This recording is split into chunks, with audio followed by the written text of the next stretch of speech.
Your body pretty much has to be flawless to put that on. Oh, well, I feel really good in it. It's nice, it's snug. Translation, girlfriend, I work out. She does. Kate Hudson went for glam in her gold Michael Kors at last year's Met Gala. But Liz, you know full well it's the outrageous looks everyone remembers. And with that in mind, Billy, as the most important night of fashion takes over New York on Monday, we sifted through our archives for the wildest Met Gala looks.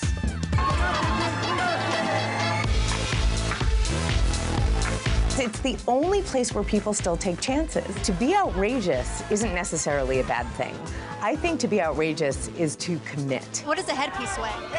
It's really incredibly light. I mean, it weighs nothing. No one commits more than Sarah Jessica Parker, and as fashion expert and author Stacey London reveals, that means embracing the gala's theme like nobody else. In 2013, that meant taking punk to a whole new level, with the printed Giles Deacon dress and, of course, that Philip Tracy mohawk headpiece. Is Billy gonna be on me about this? You can't make fun of the hawk. When I saw her outfit for punk, I remember thinking, this is the way a gala should be. This is the way somebody should take a chance. The punk theme was perfect for Miley that year. Her sheer mesh Marc Jacobs ensemble cemented the edgier style she'd been starting to show in her everyday life. I loved that dress. What I think was outrageous about it was that it was such a jump. It was such a leap from where she was to where she got to. For last year's China Through the Looking Glass theme, Rihanna went big in a fur-trimmed robe that took Chinese designer Guo Pei 2 years to make. Weighing 55 pounds, the enormous train needed multiple handlers.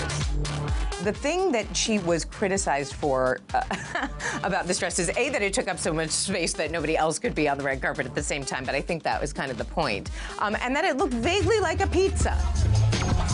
And the memes at the time, like this one, proved it. It's not that sheer hadn't been done before, but I don't know that we'd seen sheer on the red carpet quite like that. 2015 was the year that sheer got more dangerous than ever. Beyonce's Givenchy, with strategically placed crystals, managed to show more skin than the barely dressed J.Lo and Kim Kardashian. And speaking of Kim, no one can forget the form-fitting Givenchy she wore while very pregnant in 2013. People said she looked like a couch, that she looked like a set of drapes. The criticism was so much worse than that dress ever was.